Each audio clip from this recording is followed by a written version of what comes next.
இந்த ப்ரோக்ராம் அப்படிங்கிறது வந்து உங்களுக்கு மட்டுமல்ல உங்களுடைய சந்ததிகளுக்கும் சார்ந்தது தான் அப்படிங்கிறத புரிஞ்சுக்க முடியுதா? சரி, ஓகே.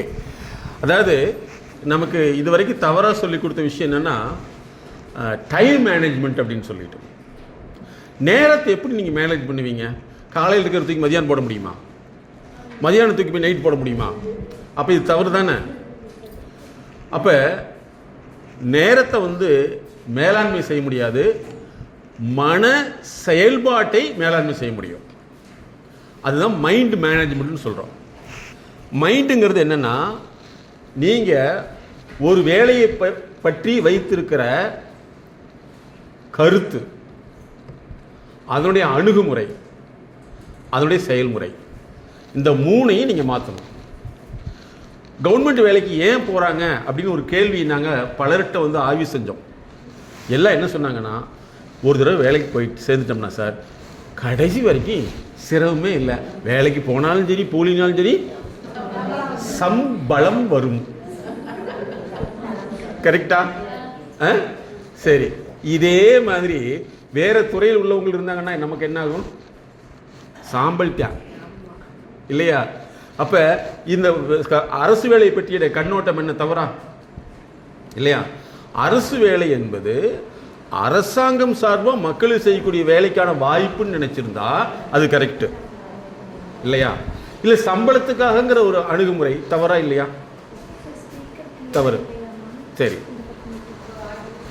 கிளியரா உங்களுக்கு புரியுதா என்ன இது உங்களுக்கு? சரி, அப்போ சம்பளம்ங்கிறது வந்து எப்படி நம்ம கருத்தில் வச்சுக்கணும்னா, மக்களுக்கு செய்யக்கூடிய வேலையாக மட்டும் எடுத்துருந்தா கரெக்டு. அதை பணமாக பார்க்கல தான் அங்கே என்ன நடக்குது, வேலை இல்லாமல் போகக்கூடியது நடக்குதுங்கிறது நீங்கள் புரிஞ்சுக்கணும். சரி, அதற்கடுத்து ஒரு வேலை இருக்குன்னா வேலையை எப்படி செய்யணும் அப்படின்னு சொல்லிட்டு நமக்கு யாரும் சொல்லிக் கொடுக்கவே இல்லை. ஏன்னா இது வந்து பெருநிறுவனத்துக்கு மட்டுமே சொல்லக்கூடிய விஷயங்கள். அதாவது ஒரு நிறுவனர் அவர் வந்து 10,000 பேர்த்துக்கு வேலை கொடுக்குறாருன்னா 10,000 பேர் என்ன வேலை செய்யணுங்கிற விஷயத்தை இவர் மனசுக்குள்ளே வச்சுருக்காரு. கரெக்டா? அப்போ இவருடைய மனசு வந்து எவ்வளவு ஸ்ட்ரக்சரில் வேலை செய்யுது, இவர் செய்ய முடியாத வேலையை அல்லது இவருக்கு செய்யக்கூடிய வேலையை பகிர்ந்து கொடுக்கறதா, அதுதான் நாங்கள் மைண்டு மேனேஜ்மெண்ட்டு சொல்கிறோம். சரியா? மைண்டுங்கிறது வேணும்னா அறிவு மேலாண்மை தான். அறிவு மேலாண்மை. அறிவுங்கிறது வந்து நீ புத்தகத்தில் படிக்கிறது அறிவு கிடையாது, அது தகவல். சரியா? அடுத்து கூட பேசுறது அறிவு கிடையாது, அது சம்பாஷணை, டாக்கிங் தான். அறிவு என்பது ஒன்றை செயல்படுத்தக்கூடிய ஒன்று. அந்த செயல்படுத்தக்கூடிய ஒன்று செயல் திருத்தத்துக்கு வரணும், செயல் மேலாண்மைக்கு வரணும். இதை செய்கிறது தான் மைண்ட் மேனேஜ்மெண்ட். இது வந்து ஒரு எல்கேஜி குழந்தையாக இருந்தாலும் சரி, எம்பிபிஎஸ் படிக்கிற ஸ்டூடெண்டாக இருந்தாலும் சரி, சிஏ படிக்கிறவங்க இருந்தாலும் சரி, அல்லது ஐஏஎஸ் படிக்கிறவங்க இருந்தாலும் சரி, நாங்கள் வந்து 12 லெவல்ஸ் வச்சுருக்கோம். அவங்கள அதை செய்ய வைக்கிறதா. நாங்கள் யாருக்கும் டீச்சிங்கே பண்ண மாட்டோம், நோ டீச்சிங். எங்களுக்கு ATM format, no advice, no tutorial, no medicine. அவங்க அதை செயல் வைக்கணும். எந்த முதலாளியாவது எங்கேயாவது போய் படிச்சுட்டு வந்து வேலை செய்கிறாங்களா? ஆனால் அவங்க வந்து என்ன செய்கிறாங்கன்னா எக்ஸ்பர்ட்டை வச்சுக்கிறாங்க, எக்ஸ்பர்ட்டுடைய கன்சல்டன்சி. வேலைவாய்ப்புக்கு தகுந்தான படிப்புன்னு கொடுக்குறாங்க, சொல்கிறாங்க வேலைவாய்ப்பு கிடைக்கும்னு நினைக்கிறாங்க. அந்த வேலைவாய்ப்பை கொடுக்குறவங்க யார் சொல்லி கொடுத்தா? அந்த கேள்வி நம்மளால் சிந்திக்க தெரியுதா? சொல்லுங்கள். அவர் எங்கேயோ போய் படிச்சிருக்காரா? அதுதான் எக்ஸ்பர்ட் கன்சல்டன்சி. அதனால தான் அவங்க வந்து தங்களோட நிறுவனத்தை வளர்ச்சிக்கு போயிட்டுருக்காங்க. மக்களை எல்லாமே வந்து கூலி மனநிலையில் வைக்கிறதுக்காக மட்டும்தான். ரேட் ரேஸ்ன்னு சொல்லுவான், எலி பந்தயம். எலி வந்து சர்க்கஸில் பார்த்துருப்பீங்க, ஒரு ரவுண்டுக்குள்ளே ஓடிக்கிட்டே இருக்கும் இல்லைங்களா? வெள்ளை வச்சு ஓட விட்டுட்டு இருப்பாங்க. அந்த காலத்தில் இது இருக்குது, இப்போ இப்படி இருக்குது. இந்த ரேட் ரேஸ் தான் எஜுகேஷன். புரிஞ்சவங்களுக்கு? அப்போ கல்விங்கிறது வந்து சொல்லி கொடுத்து வந்தால் கல்வி அல்ல, அதை உருவாக்குறது தான் நாங்கள் வந்து மைண்ட் செட் நாலேஜில் இன்டர்நேஷ்னல் லேர்னிங்னு கொண்டு வந்தோம். லேர்னிங் லேப் வச்சுருக்கோம். லேர்னிங் லேப்னா படிக்கிறதுல என்ன சிரமம் கண்டுபிடிச்சி அந்த சிரமத்தை நீக்கினா அவங்க படிப்பாங்களா படிக்க மாட்டாங்களா? எதுக்கு தேவையில்லாமல் ஒரு தொழிற்சாலையாட்ட கல்வி இன்னைக்கு தொழிற்சாலையாக போயிடுச்சு. ஏன்னா காலையில் டியூஷன், சாயங்காலம் டியூஷன். மேடம் ஒரு ஸ்டூடெண்ட்டுக்கு பண்ணிகிட்டு இருக்காங்க, ஆர்கிடெக்சர் ஸ்டூடெண்ட்டுக்கு, அவங்களுக்கு நைட்டும் கிளாஸ் இருக்குதாம்மா. நைட்டும் கிளாஸ் இருக்குதுன்னா அவங்க வந்து என்னங்க செய்ய முடியும்? அப்புறம் இன்னொரு முக்கியமான விஷயம், முதல் தலைமுறை கஷ்டப்பட்டுருப்பீங்க நீங்கள், நம்ம என்ன நினைக்கிறோம், நீங்கள் என்ன நினைக்கிறீங்க? நம்ம தான் கஷ்டப்பட்டுட்டோம், நம்ம குழந்தை கஷ்டமே படக்கூடாது. அது எஸ் மம்மி, நான் கஷ்டமே பட மாட்டேன், நீ செத்தா செத்துக்கோ. எங்ககிட்ட வந்து நேற்று ஒருத்தர் ஃபோன் பண்ணுறாரு. என்னென்னா, ரொம்ப வந்து கஷ்டப்பட்டு வாழ்ந்தவர், ஒரு மிகப்பெரிய பங்களாவில் வச்சுருந்தவர், பொருளாதார சூழ்நிலையினால கஷ்டம் உடஞ்சிருச்சு. இப்போ இந்த பொண்ணை என்ன செஞ்சுருக்காரு, வாரம் 500 ரூபா சம்பளத்தில் இந்த பொண்ணை வந்து நல்லா படிக்க வச்சுருக்காரு. 500 ரூபா சம்பளம்ங்கிறது வாரத்துக்கு எதுன்னு நான் யோசிச்சு பாருங்கள். இந்த பொண்ணு அம்மாவுக்கு வந்து ஹார்ட் ப்ராப்ளம்ங்க, இன்றைக்கோ நாளைக்கோ இருக்குது.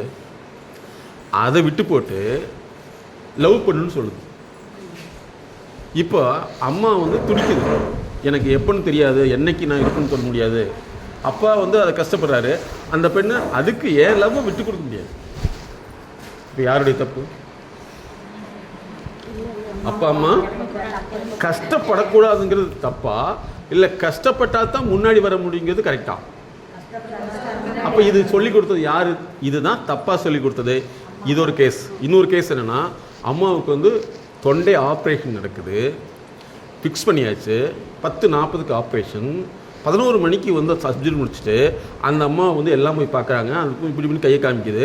மகளை பார்த்தா வந்து லவரோடு ஓடி போயிடுச்சு. இது சர்ஜரிலாம் முடிச்சு 3 மாதம் கழித்து எங்கள்கிட்ட வந்து அழுதுட்டு வந்து சொல்லுது, இப்போ என்ன சார் பண்ணுறதுன்னு சொல்லிட்டு. இப்போ யோசிச்சு பாருங்கள், யாருடைய தவறு? முக்கியமான விஷயம் என்னன்னா, அந்த அம்மா சொல்கிறது தன்னோட குழந்தை பிரில்லியன்ட்னு சொல்லுது.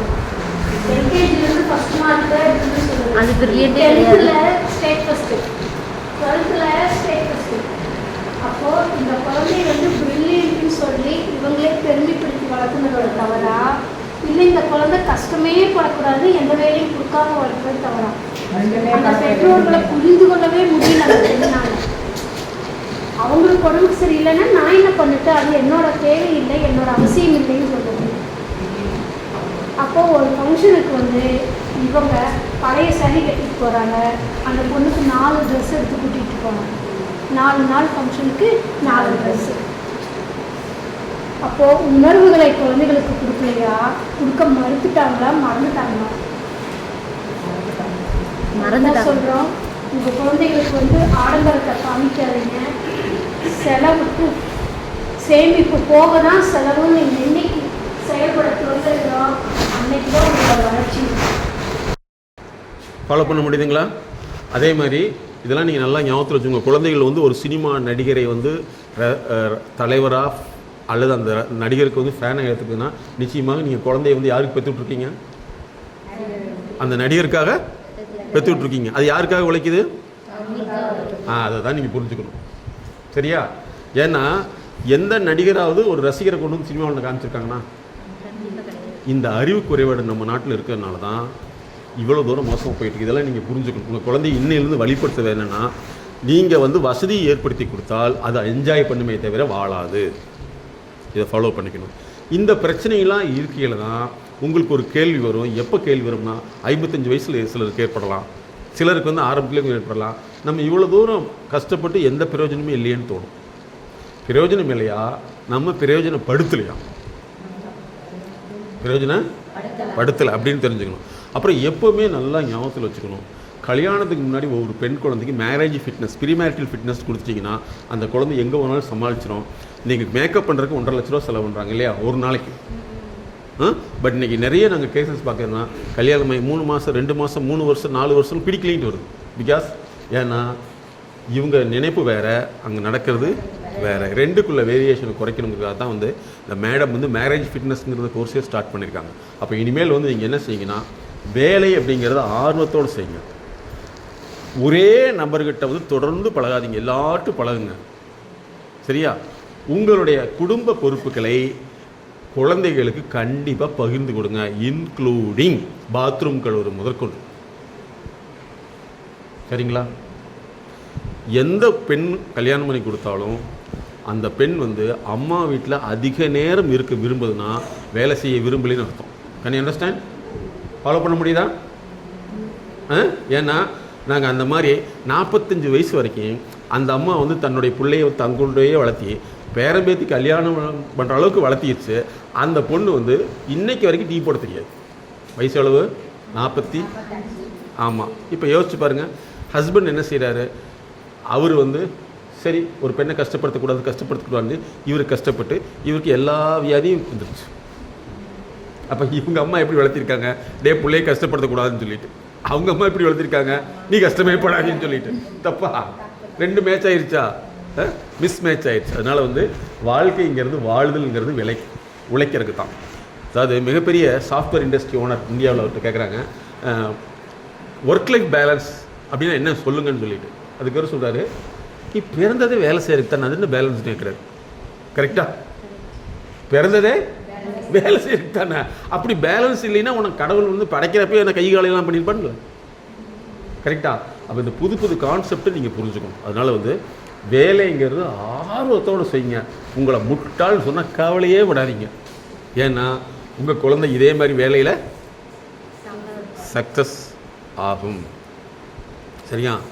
மைக்கேல் ஜாக்சனுடைய அவர் வந்து அவங்க அப்பா செஞ்சது தவறுன்னு சொல்லிட்டு இருந்தவர், அவர் சாகருக்கு முன்னாடி சொல்கிறாரு, எங்கள் அப்பா பெல்ட்டில் அடிச்சதுனுடைய விளைவு தான் நான் இன்றைக்கி உலகத்தையே ஆள்றேங்கிறார். அவர் புரிகிறப்ப எப்போ சாகருக்கு முன்னாடி சொல்கிறாரு. சரியா? எலன் மஸ்க் வந்து ஸ்கூலில் பசங்கள்லாம் அடிச்சு பழகுவாங்களே, இவரை அடித்து பழகுவாராம். அப்படிப்பட்ட ஆள் தான் இன்றைக்கி பெரிய லெவல். அவர் என்ன 18 மணி நேரம் ஒர்க். அதனால் வந்து ஒர்க் மேனேஜ்மெண்ட் அப்படிங்கிறது தான் உங்கள் மனசில் அதை திட்டமிட்டு எப்படி செயல்படுறீங்க. ஆனால் பணக்காரர்கள் யாருமே வந்து எனக்கு நோக்கம் இதுதான் அப்படின்னு சொல்லிட்டு அந்த எக்ஸ்பர்ட் கன்சல்டன்சி கொடுத்துட்டு அவங்க அந்த வேலையை செய்வாங்க. ஏழைகள் எல்லாமே எனக்கு தெரிந்து உட்காந்துருப்பாங்க. அதுதான் விஷயம். அப்போ இன்னிலிருந்து நீங்கள் ஒரு சாதனை பண்ண மாறிடலாமல்லவா? உங்கள் உடம்பு மேலே நீங்கள் அக்கறைப்படுதல் என்பது வேறு, அதை வந்து அக்கறைப்படுறங்கிற பேரில் வந்து எதுவுமே செய்யாமல் வச்சுக்கிறது வேறு. ஃபாலோ பண்ண முடியுதுங்களா? உலகத்தில் யாருக்கும் நோயே கிடையாதுங்க. நோய் வந்ததுன்னா 2 வகையில் நோய் வரும். ஒன்று வைரஸ்னால் வரக்கூடிய நோய், அதுக்கு ட்ரீட்மெண்ட் எடுத்தே தீரணும். வாழ்க்கையினால் வரக்கூடிய நோய் அதுதான் 99% நோய். வாழ்க்கையினால் வரக்கூடிய நோய் தான் blood pressure, heart attack, cancer. நேற்று ஒரு கால் எங்ககிட்ட சொல்கிறாங்க, ஒரு அம்மாவுக்கு கேன்சர். அந்த அம்மா என்ன கேரக்டர் நாங்கள் ஃபுல்லாக அனலைஸ் பண்ணி கேட்டால், வீட்டில் ரொம்ப சுத்தம், எப்போ பார்த்தாலும் சுத்தம், கையை கழுவு, அதை கழுவு, இதை கழுவு, இதெல்லாம் இந்த பிளேட் அங்கே அங்கே போ. கடைசியில் பார்த்தீங்கன்னா அதீத சுத்தம் தான். அது அவங்களுடைய மைண்டில் எப்படி ஃபார்ம் ஆகிருக்குது, நோய் வந்துருமோ, கிருமி இருக்குமோ. ஆனால் கிருமி எங்கே இருக்குது? வாழ்க்கையிலே வந்துருச்சு. அதனால் நீங்கள் வந்து சுத்தம்ங்கிறது வேறு, அதீத சுத்தம்ங்கிறது வேறு. அன்புங்கிறது வேறு, அதீத அன்புங்கிறது வேறு. இது ரெண்டுமே இல்லாமல் நியூட்ரலிட்டி இருங்க.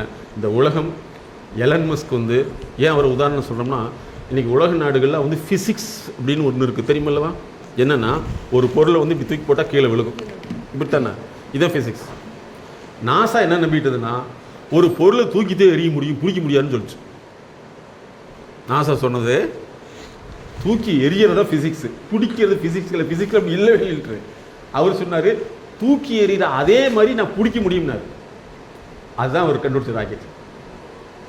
தூக்கி விட்டுட்டு அது போய் கொண்டு அதே கையில் பிடிச்சி இது மறுபடியும் யூஸ் பண்ண போகிறனாரு. அதனால் நாசா என்ன பண்ணுச்சு, என்னுடைய எல்லா கான்ட்ராக்ட் நீ தான் கொடுத்துருச்சு. இந்தியா என்ன பண்ணிடுச்சு, இப்போ 4800 டன் உடையுள்ள ஒரு ராக்கெட்டை கொடுத்துருக்கு. அதான் 5 டன் உள்ள ராக்கெட்டை நீ கொடுத்து ஏவிட்டான்னு சொல்லுது. அவர் வந்து ஒரே ராக்கெட்டை திருப்பி யூஸ் ஆகுது. ஃபிசிக்ஸை நாசா புரிஞ்சது வேறு, இவர் புரிஞ்சது வேறு. ஏன்னா இவர் ஃபிசிக்ஸ் கன்சல்டன்ட். நல்லா தெரிஞ்சுங்க, எலன் மஸ்க் யார்? Physics consultant. ஃபிசிக்ஸ் ப்ரொஃபஸர் கிடையாது, கன்சல்டன்ட். அதனால தான் கன்சல்டன்ட் எங்களை மாதிரி உள்ளவங்க வந்து வெளியில் தெரியவே தெரியாது. ஆனால் ஒரு 15-20 வருஷமாக வந்து சார் தெரிஞ்சதுனால தான் எங்கள் கோயம்புத்தூர்லேருந்து அங்கே வர்றோம். எங்களுடைய எக்ஸ்பென்ஸே ஜாஸ்தி. நான் ஏன் வர்றோம்னா, அவர் சொல்லுவார், சார் பெண்கள் அவங்களுக்கு ஏதோ ஒரு வகையில் வந்து உங்களுடைய வார்த்தைகள் பயன்படுது, நிறைய பெண்கள் வந்து சந்தோஷப்பட்டிருக்காங்க, நிறைய பேர் லைஃப்பில் மாற்றம் இருக்குன்னு தொடர்ந்து ஃபீட்பேக் வரல. மேடம் வந்து 2-3 தடவை கேட்டு அவங்களே வந்துட்டாங்க, பட் அவங்களுடைய அர்ச்சனால் போயிட்டாங்க. அதனால் வந்து இன்னையிலிருந்து வந்து உங்களை வாழ்க்கை தரத்தை முன்னேற்றணும்னு ஆசைப்படுங்க. கல்வி வந்து உள்ளிருந்து உருவாக்குறது தான் கல்வி. வெளியில் தடை விட்டு அது கல்வி கிடையாது, அது பேர் பெயிண்டிங்கு. கரெக்டாக? உடம்புலேருந்து வந்தால் அழகு, நம்ம மேலே பூசிட்டு அது மேக்கப்பு. கரெக்டாக? ஸோ எஜுகேஷனல் மேக்கப் வேண்டவே வேண்டாம். உங்கள் குழந்தைய படிக்கலையா, படிக்கிறதுக்கு உண்டான வழிகள் என்ன அப்படிங்கிறத கண்டுபிடிக்கிறது தான் இன்டர்நேஷ்னல் லேர்னிங்னு வச்சுருக்கோம். இன்டர்நேஷ்னல் லேர்னிங் என்னென்னு தெரிஞ்சுக்கணும். இப்போ ஸ்டேட் போர்டில் படிக்கிறவன் சிபிஎஸ்சியில் விட்டால் படிக்க முடியுமா? ஏன் சொல்லுங்க பார்க்கலாம். சரி, நான் சொல்கிறது என்னென்னா, ஒரே இங்கிலீஷ் தானே, ஏன் படிக்க தெரியல? இதுதான் நான் 20 வருஷத்துக்கு முன்னாடி கேட்டேன். அப்போ இவன் வந்து மனப்பாடம் பண்ணணுங்கிறதான் படிப்புங்கிறான். அவன் எனக்கு சொந்தமாக எழுத தெரியுங்களா? சொந்தமாக எழுத தெரியுக்கு நீ என்ன ஃபிசிக்ஸ் ஆதரா இல்லை ஃபிசிக்ஸ் ப்ரொஃபஸரா? அப்போ இங்கே முரண்பாடு இருக்குதா? யார் ஏமாற்றப்படுறோம்? சொந்தமாக எழுதுறதுக்கு எப்படிங்க ஒரு 7வது படி 10வது படிக்கிறவங்களுக்கு தெரியும். சரி, அப்படி சொந்தமாக எழுத தெரியாது உனக்கு, மனப்பாடம் பண்ண தெரியணும்ல. சரி, இவன் மனப்பாடம் பண்ண தெரியுது, அதுலேருந்து அதை வேர்டுங்களை சொந்த வேர்டு எழுத தெரியணும்ல. இப்போ ரெண்டுமே இல்லை தானே. இதனால தான் சர்வதேச கட்டளன்னு கொண்டு வந்தோம். ஒரு பையன் எங்கே இருந்தாலும் படிக்கணும். அப்படி தான் நாங்கள் வந்து நிறைய மெடிக்கல் ஸ்டூடெண்ட்டை உருவாக்கியிருக்கோம். சரியா? அன்னையிலேருந்து நீங்கள் சாதனை பெண்களாக மாறிடலாமா? வேலைக்கு, அதாவது எப்போவுமே வந்து வேலையை போய் கேளுங்க. சார் நான் என்ன வேலை செய்யணும்னு கேளு. என்னாச்சு, நேற்றுக்கு வரைக்கும் வேலை செய்யறதே இல்லை, இன்றைக்கி வேலை செய்கிறேன்னா அர்த்தமாக என்ன அர்த்தம் அப்படின்னு அவங்க கேட்டாங்கன்னா நீங்கள் வாழ்க்கைக்கான அர்த்தத்தை கண்டுபிடிச்சிட்டிங்கன்னு அர்த்தம். நம்ம உடம்பு சரியில்லைன்னா ஒரு டாக்டர் வந்து என்ன நினைக்கணும்னு நம்ம எப்படி நினைக்கிறோம்? வந்து என்னவா இருக்கு பிரச்சனைன்னு கேட்கணும்னு நினைக்கிறோம். கரெக்டா? அவர் வாட்டில் வந்து பார்த்து போட்டு சரி போட்டாச்சா? போடலை, போட்டு விடு ஊசியா அப்படின்னு சொன்ன ஒத்துக்குமா? நம்ம மட்டும் என்ன நினைக்கிறோம்? ஏங்க எப்படி இருக்குது, ஏது இருக்குது, அங்கே வலிக்குதா, இங்கே வலிக்குதா, அங்கங்கே வலிக்குதா, அப்போ வலிக்குதா, அப்பப்போ வலிக்குதான்னு கேட்க முடியுங்களா?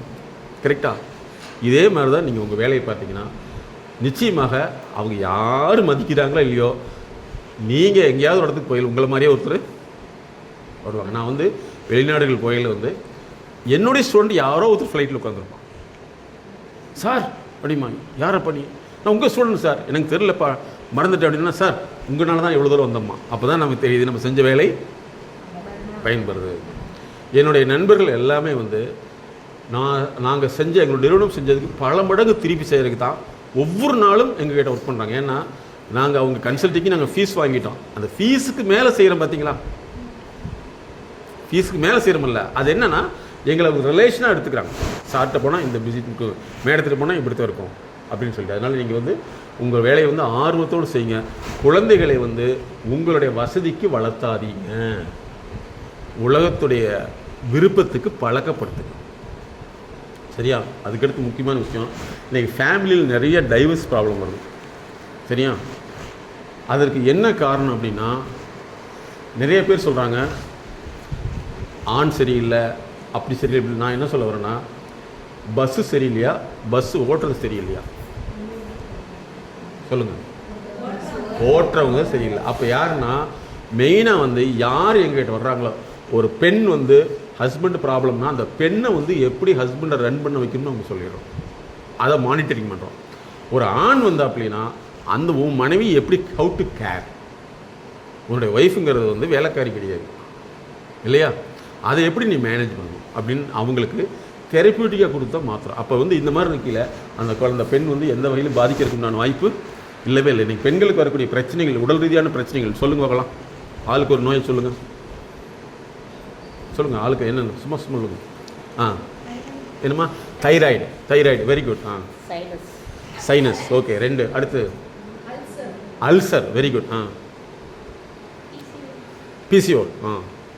அப்புறம் கால்வலி. சரி, இங்கே வருங்க. கால்வலிக்கு ஒரு சிம்பிளான சொல்யூஷன் கேளுங்க. உங்களுக்கு 45 வயசுக்கு மேலே கால்வலி வருது அப்படின்னா கண்டிப்பாக குழந்தைகளை பற்றியான அக்கறை ஜாஸ்தியாக இருக்குன்னு அர்த்தம். உங்கள் குழந்தைகளை பற்றி அதீத அக்கறை இருந்தாலோ அல்ல நீங்கள் நினைக்கிற மாதிரி குழந்தைகள் இல்லைனாலோ அது வந்து நிறைய முழங்கால் வலி உண்டாக்கிடும். இது முக்கியமான விஷயம். இந்த பிசிஓ வர்றதுக்கு மெயின் காரணம். அதே மாதிரி வந்து இன்னும் நிறைய பிரச்சனைக்கு காரணம் என்னென்னா வாழ்க்கை சார்ந்த அழுத்தங்கள். என்னென்னா சில பெண்களுக்கு வந்து பஸ்லேயே பார்த்துருப்பீங்க, லேசாக பக்கத்தில் வந்தால் தள்ளி போமா சொல்கிறாங்களா இல்லையா? சில பெண்கள் ஏறி முயற்சி பண்ணாலும் அப்படின்னு நிற்பாங்க. பார்த்துருக்கீங்களா?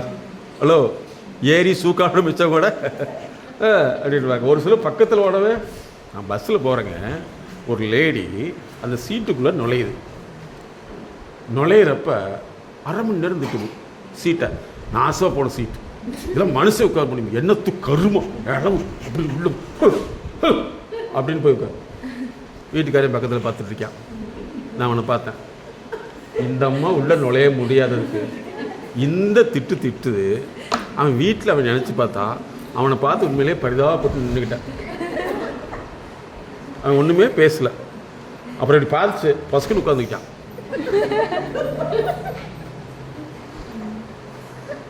உயிரில்லாத சீட்டுக்கே இந்த திட்டுனா அவனை நினச்சி பாருங்க, அவனோட அம்மாவை நினச்சி பாருங்க, அல்லது இந்த அம்மாவோட அம்மாவை நினச்சி பாருங்க, எப்படி லிஸ்ட் போட்டு திட்டம் இல்லைங்களா? இப்படியும் இருக்காங்க. ஒரு சிலருக்கு வந்து ஹைப்பர் சென்சிட்டிவிட்டி இருந்துச்சுன்னா பக்கத்தில் யார் போனாலுமே அப்படிம்பாங்க. ஹைப்போ சென்சிட்டிவிட்டினா பஸ்ஸே விட்டுட்டு போனாலே அவன் பாரு கொஞ்சம் கூட அறிவே இல்லை, நான் நிற்கிறதே தெரியாம உடச்சிட்டு போயா போடா போடா போடா. அதாவது ரொம்ப இதெல்லாம் உணர்வு சார்ந்த நோய் தான்மா நிறைய பேர்த்துக்கு இருக்குது. நல்லா தெரிஞ்சுங்க. அது என்னன்னா, நாங்கள் வந்து இப்போ கேட்குறது, நீங்கள் கேட்குற கேள்விக்கு நாங்கள் சொல்கிறது பதில். அந்த உணர்வுகள் வந்து ஒரு மனிதனுடைய உணர்வு அழுத்தம்னு 85 வகையான அழுத்தங்கள் இருக்குது. என்னது? உணர்வு அழுத்தம். அந்த உணர்வு அழுத்தத்தில் நாங்கள் ஒவ்வொரு நாளும் டிஸ்கஸ் பண்ணி தான் அந்த ஒரு பாயிண்ட்டை கண்டுபிடிச்சி ரிலீஸ் பண்ணோம்னா அதுலேருந்து வெளியில் வந்துடுவாங்க. ஒன்று. இன்னும் ஒரு சிலருக்கு வந்து பார்த்திங்கன்னா, குழந்தைங்க தன்னுடைய பெத்த குழந்தைங்க கூட பக்கத்துக்கு வந்தால் கூட பிடிக்காது, தள்ளி போடும். பொழுது காலத்துக்கு போட்டு கை போட்டு அதுக்கு அது எங்கே போய் வேலை செய்யும்? கடைசியில் பார்த்து போட்டு இந்த பொழப்பே ஆகாது, நான் யாராவது ஒருத்தர் மேலே காலத்துக்கு போட்டுன்னு போய் கற்றுக்கணும் இல்லைங்களா? குழந்தை வந்து குழந்தைங்கள என்ன செய்யும்? மேலே போய் டம்மு மேலே உட்காரு இல்லையா? அப்படி தானே? அதுதானே குழந்தை. அது நேராக வந்து பாத்ரூம் போயிட்டு கழுவாமல் நேராக மூஞ்சில் கொண்டு வந்து வைக்கும். அது இயற்கை தானே. அதுக்கு என்னென்னா அது அம்மா மேலே ஹாப்பி இல்லையா? இது கருமம் இப்படி தான் ஒரு மீட்டிங்கில் சொல்லிட்டேன். என்னென்னா, யாரெல்லாம் வீட்டுக்காரர் வந்து ஸ்மோக்கிங் பண்ணுறாங்களோ அவங்க வந்து ஆரம்ப காலத்தில் அவங்க அம்மாவுடைய பிரச்சனைன்னு சொல்லிட்டேன். அந்த அம்மா போய் நேராக வீட்டில் போய் சண்டை போட்டுச்சு. உங்கள் அம்மா பண்ண பிரச்சனை கடைசி வரைக்கும் நீ ஸ்மோக் பண்ணிகிட்டு இருக்க, உன் பக்கத்தில் மனுஷனே வர முடிய மாட்டேது, வாய் அடுப்பு மாதிரி இருக்குதுன்னு சொல்லிட்டு. அவன் என்ன சார் பிரச்சனைனா, அட இதெல்லாம் சொல்ல முடியாதப்பா, நீ இப்போ பரவாயில்ல சின்ன வயசில் நடந்த விஷயத்தை மறந்துட்டு புதுசாக மாறுன்னு சொல்லியிருக்கேன். என்னென்னா, இந்த முக்கியமான விஷயந்தான் இந்த பெண்கள் அந்த வளர்ப்பு முறையில் வரக்கூடியதான். அதனால் வந்து நிறையா வந்து உடல் சார்ந்த விஷயங்கள் வந்து பறக்கிறது. பிசிஓடி பார்த்திங்கன்னா வாழ்க்கை சார்ந்த அழுத்தங்கள், அப்புறம் அங்கீகாரமின்மை. நிறைய அங்கீகாரம் இருக்காது. நம்ம எவ்வளோ தான் வேலை செஞ்சாலும் ஒரு சிலருக்கு வந்து என்ன இதெல்லாம் பெரிய வேலை, சோறாக்குறது, அப்புறம் என்னது காய்கறி சமைக்கிறது, துவைக்கி, இதெல்லாம் பெரிய வேலையா? அந்த காலத்தில் நான் 15 வீட்டுக்கு செஞ்சுட்டு இருந்தேன், நீ என்ன வேலைக்காரியாமா? இல்லை இல்லைங்களா? இப்படி சொல்லல என்ன ஆயிரும், இந்த பிள்ளை இப்போ தான் கல்யாணம் பண்ணி வந்துருந்து வீட்டில் வந்து எந்த வேலையுமே செய்யாமல் வளர்த்திப்பாங்க. அப்படி தானே? சாப்பிட்றது கூட சிலர் கூட்டி விட்டுருப்பாங்க. அப்படி தான் இருக்காங்க இல்லையா? ஐயோ பொட்டை பிள்ளை கை வலிக்குன்னு ஊட்டி விட்டுருவாங்க. அது வந்து எங்கள் வீட்டில் வந்து வீட்டை பார்த்துட்டு நேற்று ஒருத்தர் ஃபோன் பண்ணுறாரு, கல்யாணம் பண்ணி முதல்ல அந்த அம்மா டாக்டர் அம்மா வந்திருக்குது, வீட்டில் வந்து அந்த மாமியா இந்த மாதிரி வேலையெல்லாம் செய்யாமல் நீ எப்படி டாக்டர் ஆனவா, வந்து வேலை செய்யும், அடுப்பு கூட்டு, அதை கூட்டணும்னா அது ஒரே நாள் பயந்து ஓடி போயிடுச்சு. எங்கே போயிடுச்சு? நேராக எனக்கு வேண்டாமா, நான் கனடாவே வரணும் போயிடுச்சு. உடனே கல்யாண நாளில் 3 நாளில் கனடா போயிட்டு சார், இதில் பொம்பளையாக நினைக்குது. ஆமாங்க பொம்பளை தான் சொல்லிட்டேன். என்ன கேள்வி? ஒரு மாதிரி கேள்வி கேட்டால் என்ன சொல்லுவோம்? பொம்பளையாக நினைட்டா நான் என்ன செய்ய முடியும்? பொம்பளை தான் சொல்ல முடியும். உடனே மாமனார் சொல்கிறார், இப்படி தான் சார் எல்லாத்தையும் துரத்தி விடுது, நீங்கள் சார்லாம் வேறு வழி இல்லை. எல்லா மாதிரியே மருமக இருப்பாளா சார்? Correct sir. இப்போ என்ன பண்ணுறது? மேடத்தை கூப்பிட்டு அந்த அம்மாவுக்கு ஒரு கோர்ஸ் கொடுக்க சொல்லுங்கள், எவ்வளவு செலவானாலும் பரவாயில்ல. சரி, அடுத்த வரையில் நான் மேடத்தோட நம்பர் கொடுத்துறேன் சார் அப்படின்ட்டு. நல்ல வேலை சார், இது நல்ல விஷயம் தெரிஞ்சிது, இல்லைன்னா அவ்வளோதான் அப்படிங்கிறேன். அதாவது நிறைய பேர்த்துக்கு வந்து என்னன்னு சொன்னால், அந்த புதுசாக வந்து ஒரு பெண்ணை வந்து பெண்ணாகவே பார்த்துக்க மாட்டாங்க. ஆனால் தன்னுடைய பொண்ணை மட்டும், புரியுதா, தன்னுடைய பொண்ணு வந்து பெருசு வேலையே செய்யக்கூடாது, அது சின்ன பிள்ளை, அதுக்கு என்ன தெரிய போகுது, அது மருமகன் எடுக்குது, அது மருமகன் எடுக்க போகுது. அந்த பிள்ளை இந்த அம்மா சொல்லுது சின்ன பிள்ளை, ஆனால் மருமக இப்போ தான் வந்திருக்கு, அதை விட 15 வயசுக்கு வந்தது. இது என்னென்னா, இவ்வளவு எறும்பு மாட்டுக்கு அறிவு இல்லை, இப்படிலாம் இருக்காங்க இல்லையா? அப்போ என்னென்னா, ஒரு மெயினை வந்து இந்த பெண்கள் ரீதியில் வந்து பெண்ணை ஒரு தயார் பண்ணிட்டாவே ஒரு 15 தலைமுறைக்கு பிரச்சனை சால்வர். மாமியா அங்கிருந்து வருதா, ஓ மாமியா வருதுன்னு தெரிஞ்சுக்கணும் இல்லையா? மாமன் நார் வர்றான்னு தெரிஞ்சுக்கணும். அப்போ பெண்களுக்கான ஒரு விஷயம் தான் முக்கியமான விஷயமா தேவைப்படுது. கரெக்டாக தப்பா? ஒரு பெண்ணை வந்து தயார் பண்ணிட்டோம்னா பிரச்சனையே இருக்காது.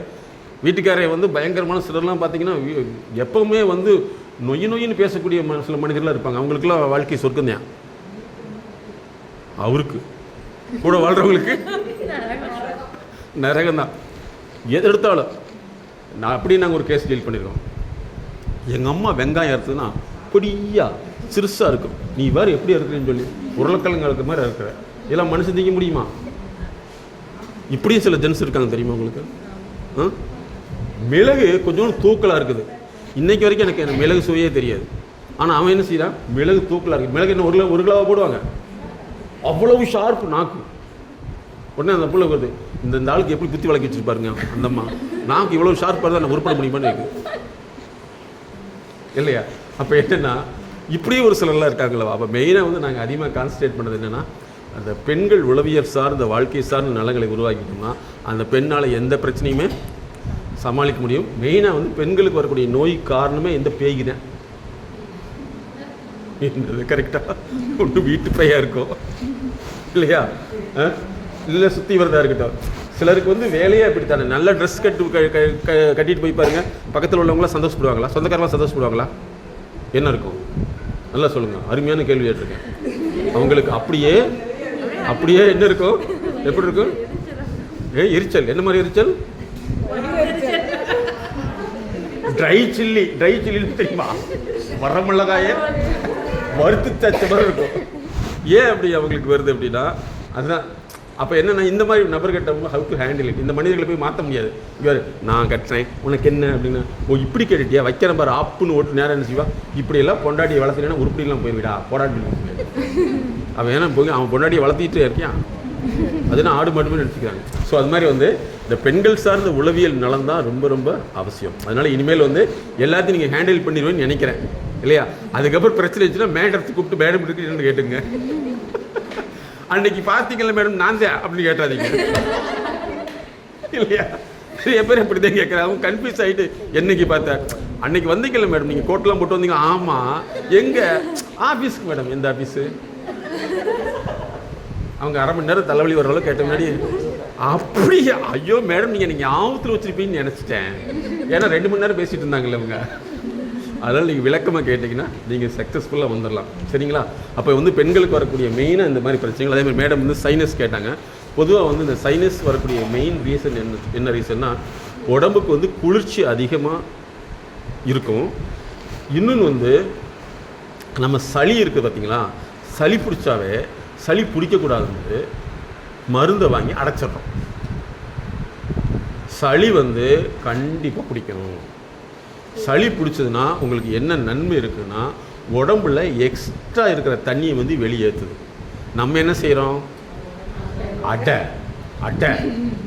அது என்ன செய்யுது, எங்கேயெல்லாம் ஓட்டை இருக்குது அங்கே போய் அடைச்சிக்கிறது. பேர் சைனஸுங்க. காற்றுக்கு பதிலாக நம்ம உடம்பு மூக்கு வந்து இதில் எல்லாம் காற்று அறைகள் தான் இருக்குது. அது பேர் காற்று அறை. அதுக்குள்ளே போய் தண்ணி சேர்ந்துக்கிச்சுன்னா சைனஸ். அதை நீங்கள் புரிஞ்சுக்கணும். அப்போ என்ன செய்யணும், குளிர்ச்சியை தவிர்த்துக்கணும். சளி பிடிச்சா நீங்கள் சந்தோஷப்பட்டணும், ஆஹா அப்படின்னு. இதை சளி வந்து ஒரு மனிதனுக்கு கண்டிப்பாக வந்து உடம்பை வந்து நார்மல் பண்ணக்கூடியது. அதை வந்து வெளியேற்றுறதுக்கு ட்ரை பண்ணணும். அதை விட்டு போட்டு ஐயோ எனக்கு அப்படி இருக்குது இப்படி இருக்குது, ஒரு ஊசியை போட்டால் தான் நல்லா இருக்கும், அப்புறம் மருந்து தின்னா தான் நல்லா இருக்கும் அப்படின்னு நினைக்க வேண்டிய. சளி பிடிக்க வரைக்கும் உங்களுக்கு நல்லது. அது கிளைமேட்டிக் சேஞ்சஸ்க்காக வரணும். அதனால் நீங்கள் அதை ஃபாலோ பண்ணிங்கன்னா அது கிளியர் ஆகிடும். சரிங்களா? சளியே ரொம்ப நாளாக பிடிச்சிட்டே இருக்குதுன்னு சொன்னால் சளி பிடிக்கலை, உள்ள அந்தளவுக்கு சளி இருக்குது. அதனால் நீங்கள் அதுக்கு தகுந்த மாதிரி வந்து சுடுதண்ணி கொஞ்சம் குடிச்சிக்கிட்டு சளி வந்தோடனே அது க்ளீன் பண்ணிகிட்டே வந்தீங்கன்னா அது கொஞ்சம் நாளில் சரியாக போயிடும். இது ஒன்று ஆச்சுங்களா? அப்புறம் அடுத்து என்ன சொன்னீங்க? கால்வலி வந்துமா 2 விஷயத்தை நீங்கள் பார்க்கணும். உங்களுக்கு குழந்தைகளை பற்றிய அதீத அக்கறை இருக்கான்னு நீங்கள் பார்த்துக்கணும், அல்லது நீங்கள் நினைக்கிற மாதிரி குழந்தைகள் லைஃப் அமைஞ்சிருக்கான்னு பார்த்துக்கணும். அந்த மாதிரி இல்லை அப்படின்னா அந்த குழந்தைகளை மாற்றுறதுக்கு அவங்க வரலைன்னா நீங்கள் கன்சல்டேஷன் எடுத்து அவங்களை எப்படி டெவலப் பண்ணு தெரிஞ்சுக்கணும். இது ஒன்று. அதுக்கடுத்து வந்து என்னம்மா? சரி சரி பரவாயில்ல, அப்புறம் டிஸ்கஸ் பண்ணிக்கலாம். இதை நீங்கள் அந்த கால்வலி பார்த்துக்கணும். இன்னொன்று வந்து ஒரு சிலருக்கு கால்வலிக்கு அதிகமாக காரணம் என்னன்னு சொன்னால், நம்ம நிற்கிறதே வந்து ஸ்ட்ரெயிட்டாக நிற்க தெரியாது. நிறைய பேர் பார்த்துருக்கீங்களா? எப்படி நிற்பீங்க? ஐஸ்வர்யா எப்படி நிற்கிறது? ஐஸ்வர்யா எப்படி திரும்ப நிற்கும்? அந்த மாதிரி அப்படி தான் நிற்கும். இல்லைன்னா இந்த பியூட்டி நிற்கிறாங்களே காலத்துக்கு இப்படி நிற்கிறது. அப்போ என்ன ஆகும்? பிடிச்சிக்காது. அதனால் வந்து ஸ்ட்ரெயிட்டாக வந்து பாடி சிமெட்ரிக்கலாக நிற்கிறதுக்கு ட்ரை பண்ணணும். சிலர் படுக்கிறதே பார்த்தீங்கன்னா பெட்டிக்குள்ள வச்ச மாதிரி படுப்பாங்க தெரியுமா? காலை போட்டு மட்டக்கி கிட்டக்கி உருட்டி இப்படிலாம் ஸ்ட்ரைட்டாக படுத்து பழகினீங்கன்னா கால் வலி சரியாயிடும். அதற்கடுத்து வந்து அதிக நேரம் வந்து நிற்கக்கூடிய வேலையாக இருந்ததுன்னு வச்சுங்களேன், நீங்கள் சம்மணம் போட்டு உட்கார்றத பழகணும். அதே மாதிரி டைனிங் டேபிள் உட்கார்ந்து பழகிறது ரொம்ப ரொம்ப நல்லது. கால் வலி ரொம்ப அதிகமாகும். கீழே உட்காந்துக்கணும். நாங்கள் வந்து அதிராமப்பட்டினம், பட்டுக்கோட்டை இந்த சைடில் எங்களை சீஃப் கெஸ்ட்டை கூப்பிடையில் அங்கேயெல்லாம் போனால் வந்து சீஃப் கெஸ்ட்னால் அவங்க வீட்டுக்கு கூப்பிட்டு விருந்து கொடுத்தா தான் கௌரவம். ஹோட்டலுக்கெல்லாம் கூப்பிட மாட்டாங்க. போட்டால் அது ரொம்ப அதாவது அசிங்கமாக நினைப்பாங்க. அப்படி போகையில் நாங்கள்லாம் போகிறப்போ வந்து பார்த்திங்கன்னா கீழே வந்து ஒரு இந்த டைலரிங்க்கு அந்த காலத்தில் கடையிலலாம் போட்டிருப்பாங்களே, இல்லை அதாவது டைலரிங் பண்ணுறது கட் பண்ணுறதுக்கு அப்படியே கீழே பாய் போட்டு உட்காந்தாங்க. கேட்டால் சார் இதெல்லாம் தைவான் நாட்டில் இப்படி தான் பண்ணுவாங்க சார், அதனால் எங்கள் ஃபேமிலியில் எப்பவுமே கீழே உட்காந்தா இப்படி தான் டேபிள் அந்த உயரமாக வைக்கிறதுக்கு சின்னதாக ஒரு 1.5 அடியில் வச்சுக்கிறேன், கீழே உட்காந்து பாருங்கள். அதனால் நீங்கள் சம்மணம் போட்டு அதிகமாக உட்காந்து பழகுங்க. ஒன்று. அதுக்கடுத்து வந்து பெண்களை பொறுத்தவரை ஸ்குவாட்டிங் பொசிஷன் சொல்லுவோம். குத்த வச்சு உட்காருன்னு சொல்கிறாங்களவா, ஸ்குவாட்டிங் பொசிஷன். இன்றைக்கி வந்து எந்த பெண்ணுக்கு குத்த வச்சு உட்கார தெரிய மாட்டேங்குது தெரியுமா உங்களுக்கு? அதனால தான் எல்லாத்துக்குமே வந்து சிசேரியன், நார்மல் டெலிவரியே கிடையாது. பெண்களுக்கு வந்து பெஸ்ட்டு மெத்தடாலஜி என்னன்னா ஸ்குவாட்டிங், அதாவது குத்த வச்சு போகிறது. இதை பெண்கள் யாருமே செய்கிறது கிடையாது. இன்றைக்கி படித்த பிள்ளைங்களை அத்தனை பேருமே வந்து டேபிளில் உட்கார மட்டும் தான் பழக தெரியுதே தவிர கீழே உட்கார தெரியுதே இல்லை. அதனால் அவர் டேபிளில் தான் எல்லா வேலையும் செய்கிறாரு. சர்ஜரி கரெக்டாக. அதனால் ஸ்குவாட்டிங் பொசிஷனுங்கிறது முக்கியமான விஷயம். இதை நீங்கள் ஃபாலோ பண்ணுங்கள். ஓகே. அடுத்தது அல்சர். அல்சருக்கு வந்து என்னென்னா 2 வகையான காரணம் இருக்குது. ஒன்று வந்து நம்ம வந்து உணர்வு ரீதியான விஷயம்னு சொன்னால் நிறைய இடங்களில் வந்து நம்மளை காயப்படுத்தி நம்ம வந்து பாதிச்சிருப்போம். நம்முடைய உள் உணர்வுகளுக்கு மதிப்பு கொடுக்காமையே நம்ம வந்து வெளியிலேயே சொல்ல முடியாத சூழ்நிலை இருக்கும். மேடம் அதை பார்த்துட்டு தான் வந்து இந்த ஜஸ்ட் கால்னே ஆரம்பித்தாங்க. ஒவ்வொரு பெண்ணுக்கும் வந்து சொல்ல முடியாத விஷயங்கள் ஒன்று இருக்குது இல்லையா? அது யார்ட்டுமே சொல்ல முடியாது. சின்ன வயசில் நடந்த தவறாக இருக்கலாம், அல்லது பெரிய வயசில் வந்து தவறாக இருக்கலாம். அந்த மாதிரி அந்த உள் உணர்வுகள், உள் காயம் தாங்க புண்ணு, உள் புண்ணு தாங்க அல்சர். புரியுதா உங்களுக்கு? நீங்கள் யாரும் போய் ஆசிட் குடிக்கல, கரெக்டாக? இல்லை குடிக்கிறீங்களா? அப்படிலாம் இல்லை நேற்று ஒரு டம்ளர் எடுத்து குடிச்சிட்டேன் அப்படி தான் ஃபுல்லாக எடுத்து சரிவே இல்லை அப்படி தான் சொல்கிறீங்களா? ஒன்றுமே இல்லை. அல்சர் எப்படி வருது அப்படின்னா நம்ம உள் புண்ணுனா மனசுக்குள்ளே சொல்ல முடியாது. ஒவ்வொரு பெண்ணுக்கும் ஆணுக்கு இருக்குதுங்க. ஒவ்வொரு பெண்ணுக்கும் ஆணுக்கும் இருக்குது. ஆண்களுக்கும் சொல்ல முடியாத விஷயங்கள் நிறைய இருக்குது. அப்போ அந்த உள்ளே வந்து நம்ம யார்ட்டுமே சொல்ல முடியாத விஷயங்கள் சொன்னால் தப்பாக நினச்சிக்குவாங்க, இல்லைன்னா இதை வச்சு காரணம் பண்ணுவாங்கன்னு சொல்லி அந்த உள் அழுத்தம், அந்த குடும்பம் சார்ந்த அழுத்தமாக இருக்கலாம், உறவு சார்ந்த அழுத்தமாக இருக்கலாம். அல்லது இன்றைக்கி நிறைய பெண்கள் வந்து ஏமாறுறது என்னென்னா சீட்டு போடுறேன் இல்லையா, சீட்டு போடுறேன். அதுக்கடுத்து வந்து சிலர்லாம் என்ன செய்வாங்கன்னா, எங்கள் வீட்டுக்கார் ஒரு 4 லட்ச ரூபா வச்சுருக்காரு, அதை வச்சு ஏதாவது ஒரு பண்ணலான்ட்டு இருக்கேன், அது என்னன்னு செய்யணும்னு தெரியல அப்படின்னு இவங்க வாயை விட்டு பக்கத்தில் ஒரு லேடி உடனே பேச்சுவார்த்தை நடத்த 4 லட்ச ரூபாய் என்கிட்ட கொடுத்துருங்க, மாதம் 40,000 தர்றேன்.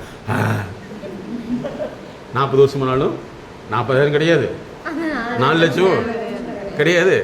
அப்போ என்ன வரும்?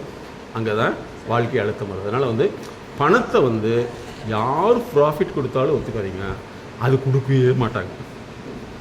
அவங்களுக்கு நீங்கள் கொடுக்குறது பேர் தான் ப்ராஃபிட்டு, அவங்களுக்கு கொடுக்கவே மாட்டாங்க. பணத்தை வந்து எப்போவுமே வந்து இருக்குதுங்கிறத உங்கள் குழந்தைகள் கூட தெரியக்கூடாது. குழந்தைகள் தெரிஞ்சால் என்ன ஆயிரும்? 1000 ரூபா, ஜஸ்ட் 1000 ரூபா தானே. ஹலோ சொல்கிறாங்களா இல்லையா? சொல்கிறது இல்லையா? என்னமோ புதுசாக நான் கேட்குற மாதிரி பார்க்குறீங்க. 10,000 செலவு பண்ண முடியாதா? What is this? இல்லை பொம்பளையா அவங்க வீட்டில் வர என்னென்ன செய்கிறாங்கன்னு சொல்லிட்டு கவர்மெண்ட் வேலைக்கு போகிறீங்க, கை நிறைய வாங்குறீங்க, அது நீங்களாம் இபில் இருக்கீங்க, நிறைய உங்களுக்கு கையில் கிடைக்கும் இல்லையா? ஒரு செல்லு 50,000க்கு வாங்க முடியாது, கருமம் அப்படின்னு சொன்னால் நம்ம கோவப்பட்டு 50,000க்கு வாங்கி கொடுத்துருவோம் இல்லையா? எல்லாமே அதுதான் அவன் வந்து மீடியாவில் உருவாக்குறான், உங்களை கன்சியூமராக மாற்றுறான். சரியா? ஆனால் நிறைய முன்னணி தொழிலதிபர்கள் யாருக்குமே வந்து ஈவன் பில்கேட் வரைக்கும் என் 16 வயசில் செல்ஃபோனை காமிச்சதில்லைன்னு சொல்கிறாங்க. இது நான் யூஎஸ்னுடைய கிளைண்ட் இருக்காங்க, வீட்டில் வந்து டிவி மாதிரி. நம்ம இந்தியான்னா உங்களுக்கு தெரியுமல்லவா, வீட்டில் அடுப்பு இருக்குது இல்லையா, டிவி இருக்கணும், இருக்குது இல்லையா? இந்தியா பிள்ளை அங்கே போய் இருக்குது, ஒரு குழந்தை வந்துச்சா வந்து, மேடம் உங்கள் வீட்டில் என்ன ஸ்கொயராக லைட் எரியுது அப்படின்னு கேட்டிருக்கு. அப்போ தான் தெரியுது இந்த அம்மாவுக்கு வந்து அது டிவிங்கிறதே அவங்களுக்கு தெரியும். ஏன்னா அங்கே என்ன செய்கிறாங்கன்னா ஸ்க்ரீனிங் டைம். நம்ம நாட்டில் என்ன செய்கிறாங்க, பிறந்தப்பே வந்து தாத்தாட்ட பேசு, பாட்டிகிட்ட பேசு இல்லைங்களா, அதை ஃபோனை கொடுத்து ஊன் கத்திட்டு கிடக்குது. அதனால் வந்து இதெல்லாம் நம்ம செய்யக்கூடிய தவறுகள். அதனால் குழந்தைகளுக்கு வந்து நீங்கள் எவ்வளோ கம்ஃபர்டபுள் அது கேட்கல, நம்ம செஞ்சு வச்சுருக்கோம்னு அர்த்தம் இல்லைங்களா. அப்போ குழந்தைங்க மேலே தப்பே கிடையாது. ஏன்னா அது உலகத்தை முதல்ல பார்க்குது இல்லையா. இப்போ உங்ககிட்ட ஒரு கேள்வி கேட்குறேன், உங்களுக்கு கிடைக்காத ஒரு பொருள் எந்த வயசில் கிடைச்சது? நீங்கள் ஆசைப்பட்ட ஒரு பொருள் சொல்லுங்கள். என்னம்மா? ஒன்று என்ன பொருள் மாதிரி? Very good. பாருங்கள் எத்தனை வயசு? 42 வருஷத்துக்கு பின்னாடி தான் வளையல் இல்லையா. இன்னைக்கு பிறந்தோன்னே வளையலை போட்டுவிட்டீங்கன்னா என்ன செய்ய? 42 வருஷம் நான் வாங்கலைன்னா ஓன் தலையெழுத்து கரெக்டாண்ணா, உன் தலையெழுத்து. அதுக்கு நான் இட் இஸ் ஸ்மார்ட் ரை ரெஸ்பான்சிபிலிட்டி. நீ நீ நீ பிறந்த காலம் அந்த காலம், இப்போ நாங்கள் வந்து நெட்டு காலம் இல்லைங்களா. அப்படித்தானே அப்படின்னு சொல்லிட்டு இதை நீங்கள் ஒரு கதையை வந்து உங்கள் குழந்தைகிட்ட சொல்லி பாருங்க. Oh my son, oh my daughter, please listen my story அப்படில கேட்குமா? கேட்காதா? ஒரு ஸ்டோரிங்க கேட்காது. நீங்கள் நினச்சிக்கிட்டீங்க நாளைக்கு உடம்பு சரியில்லைமே, oh mummy what happen, may help you, கொண்டு போய் ஹாஸ்பிட்டலுக்கு போயிடு, பில்லு சொல்லு, என்ன வாட் இஸ் திஸ். இதெல்லாம் ஏஜ் ஆனால் இது சிம்பிளாக எடுத்துக்கணும் மம்மி, டோன்ட் வரி. நீ நாளைக்கு சாகிறீங்கன்னா நாளைக்கு நாங்கள் போக போகிறோம், நீங்கள் சாகிறதுக்காக நாங்கள் சாக முடியாது, ஓகே அப்படிங்கிறத நமக்குள்ள என்ன அல்சர் பல்சர் எல்லாமே எரியும். வாட் இஸ் திஸ் அப்படின்னு சொல்லுவோம். ஆனால் அவங்களுக்கு என்ன ஆகும், அது நிறைய பேர் அழுகு தெரியுது பார்த்தீங்களா. நிறைய பேர் பாருங்கள் அழுகுக்கே மேக்கப் போட்டு அழுவாங்க. புரி செத்து போயிட்டா எல்லாம் வந்து சாரி சாரி அப்படின்னா அவங்க சரியாயிடுவாங்க.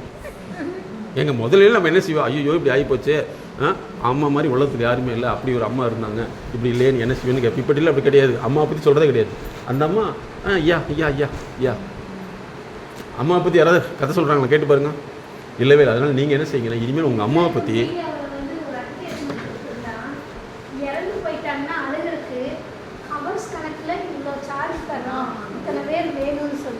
எப்படி இருக்குது பார்த்தீங்களா. ஃபாரின்ல தான் இருந்துட்டு இப்போ இந்தியாவிலேயே இது அதிகமாகிடுச்சுன்னு சொல்கிறாங்க. 4 மணி நேரம் அழுதா இந்த எப்படி இருக்குது பார்த்தியா. இப்போ குழந்தைகளை என்ன சொல்லுவோம், மம்மி கவலைப்படாத மம்மி, 100 பேரை வச்சு நான் அழுக வைக்கிறேன் மம்மி உனக்கு. ஹலோ கரெக்டா. அதில் வந்து பெருமை வந்துடும். டே நீ 100 பேரை நான் பாரு 1000 பேர்த்துக்கு கொண்டு வந்து அழுக வைக்கிற மாதிரிடா. எல்லாம் 1 2 3 அழுங்க.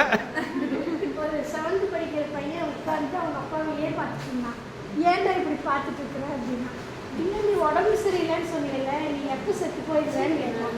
என்னடா இப்படி கேட்குறேன். இல்லை நேற்று டிவியில் இப்படி தான் ஒரு சீரியல் வந்துச்சு, உடம்பு சரியில்லாமல் இருந்தாலும் செத்து போயிட்டாங்க, அவங்க பையன் வந்து அந்த கார் எடுத்து ஓட்டினா, அது மாதிரி நீ வச்சுருக்க 2 வீலர் நான் எடுத்து ஓட்டிக்கலாம். இப்படி இருக்காங்க பாருங்க. எது பரிதாபம். என் மச்சனமே அப்படி தான் கேட்டான், மாமா வண்டி வாங்கியிருக்கல. ஆமாம். எப்போ மாமா சாப்பிட்டா? ஏன்னா நான் எடுத்துக்கிறேன்னா இப்போ எடுத்துக்கடா. அப்போ அந்த குழந்தையுடைய மனசில் எது பதிவாயிருக்குன்னு பாருங்கள். அதனால் வந்து நம்ம என்னென்னா குழந்தைகளுக்கு நீங்கள் உங்கள் உணர்வை கொடுங்க. உங்கள் ஸ்டோரி, நீங்கள் கஷ்டப்பட்டதை 2 மணி நேரம் கேட்குதான்னு பாருங்கள். கேட்கலைன்னா நீங்கள் முடிவு பண்ணிக்கங்க, அவ்வளோதான். தனி ரூம்பு தான், தனி ரூம்பு தான். சாவி கூட்டி அவங்க எடுத்துக்குவாங்க, கவலைப்பட வேண்டியதில்லை. ஏமையான்னு கத்திட்டு இருக்க வேண்டியது. ஃபஸ்ட்டு உங்கள் குழந்தைய வந்து உங்களுடைய வாழ்க்கையை வந்து கேட்குதான்னு பாருங்கள். அதனால தான் நாங்கள் என்ன பண்ணோம்னா, நிறைய பேர்த்துக்கு ஒரு ஆசை இருக்கும். உங்களுக்குலாம் ஒரு ஆசை இருக்குதுன்னு தெரியல, நானும் வந்து சார் ஒரு சிறந்த பேச்சாளராக மாறணும். என்னது அப்படி நிற்கிறீங்க? அப்படியே ஒரு ஆசை இருக்குதா இல்லையா? ஒரு பேச்சாளர் இல்லை எனக்கு பிடிக்கவே பிடிக்காது அப்படின்னா குழந்தைகிட்ட பேசக்கூடாது. அது என்ன செய்யும், உங்களுக்கே பிடிக்கலைன்னா வேணும்னு கேட்குறதுக்கே கிடைக்க மாட்டேங்குது, வேண்டாம் வேணும்னு கேட்குற வரைக்கும் போகுது. ஒரு பேச்சாளராகணும், நம்ம வரலாறை உலகத்துக்கு சொல்லணும்னு நிறைய பேருக்கு ஆசை இருக்குனால தான் நாங்கள் இது ஒரு கார்ப்பரேஷனே உருவாக்கணும், இது ஒரு டிபார்ட்மெண்ட்டை. அவங்களே ஒரு தனிப்பட்ட முறையில் அவங்களுடைய உணர்ச்சிகளை வெளியில் கொண்டு வந்து அவங்களே சாதனை பெண்களாக மாற்றணும்னு சொல்லிட்டு. சரியா? ஸோ இனிமேல் வந்து உங்களுடைய குழந்தை வந்து உங்களுடைய கொஞ்சம் பொருளாக இருக்கக்கூடாது. அண்டர்ஸ்டாண்ட்? கொஞ்சம் பொருளாக இருக்கக்கூடாது. அந்த குழந்தை நீங்கள் வளர்த்துற மீன் தொட்டி மீனாக இருக்கக்கூடாது. அது உங்களோட வாழணும். நீங்கள் அழுதா அது அழுக தெரியணும். அம்மாவுக்கு வலிக்குதுன்னா காலம் தெரியணும் இல்லையா? அம்மா எனக்கு படிக்கிற வேலை இருக்குமா, நீ வேலை செய்யுமா அப்படின்னா நாளைக்கு இதே பெருசாக என்ன ஆகும், வலிக்குதுன்னா சாரி மம்மி எனக்கு ஆஃபீஸ் டியூட்டி போக வேண்டியது சொல்லுமா சொல்லாதா? ஏன்னா அந்த குழந்தைய நம்ம தப்பே சொல்ல முடியாது. ஏன்னா நம்ம தான் ட்ரைனிங் அண்ட் டெவலப்மெண்ட் ஆஃபீஸர். இப்படித்தானே? ஹலோ, பயிற்சி அலுவலர் யார்? நம்ம தான். இங்கே வேறு அடுத்தவங்க அழுகுறாங்கலாம் போயிட்டு கூடாது, படிப்பத்தானே நீ பார்க்கணும் அப்படின்னு நம்ம என்ன செஞ்சுருப்போம், அப்ஜெக்ஷன் ஒரு ஆனர் போட்டிருப்போம். அதே ஸ்டேட்மெண்ட் என்ன செய்யணும், பின்னாடி நமக்கே வந்து வரையில தான் வந்து நம்ம என்ன செய்வோம், ஓ கடவுளே, கடவுள் திரும்பி பார்ப்பேன், இதை நான் சொல்லவே இல்லை. கரெக்டா? இப்படி ஒரு ஸ்டேட்மெண்ட் நான் சொல்லவே இல்லை. நீ தான் டெவலப்மெண்ட் ஆஃபீஸர், யூ என்ஜாய் அப்படின்னு சொல்லிடுவான். அதனால் வந்து கடவுளுங்கிறது எல்லாத்துக்கும் பொதுவானது. அது நமக்கு வேலை செய்யக்கூடிய ஆள் இல்லை இல்லையா? நம்ம வாட்டு தான் செய்ய போகிறோம். ஸோ இன்னிலிருந்து உங்கள் குழந்தைகிட்ட போய் உங்களுடைய ஸ்டோரியை முதல்ல நீங்கள் சொல்லுங்கள். உங்களுடைய உடல் வலின்னா அது கொஞ்சம் நேரம் காலை தொட்டு அமுத்துட்டோம். அது பெரியவைனா இருந்தாலும் பரவாயில்லைங்க. புரியுதா உங்களுக்கு? பெரியவனா அம்மா வந்து காலை பிடிச்சா தப்பா? அதெல்லாம் நம்ம செய்கிறதே கிடையாது.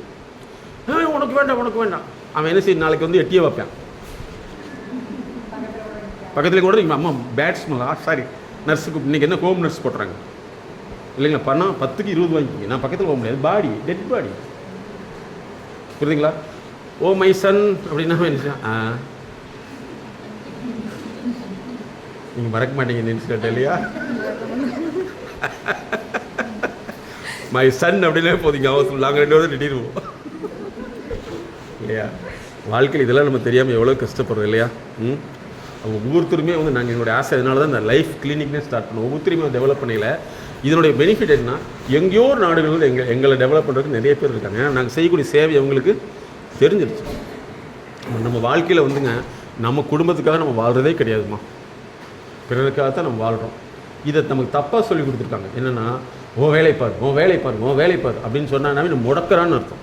கிடையவே கிடையாது இல்லைங்களா? நம்ம இனிமேல் வந்து நிறைய உங்களுடைய திறமைகளை அதிகப்படுத்தணும், நிறைய அதிகப்படுத்துங்க. அதே மாதிரி ஆடம்பரம்ங்கிற விஷயத்தை வந்து முதல்ல வந்து நீங்கள் குறைக்கிறீங்கிறத விட குழந்தைகளுக்கு குறைச்சி சொல்லுங்கள். உங்களுடைய கோபத்தை அது ஏற்றுக்கிற அளவுக்கு நீங்கள் பழக்கணும்.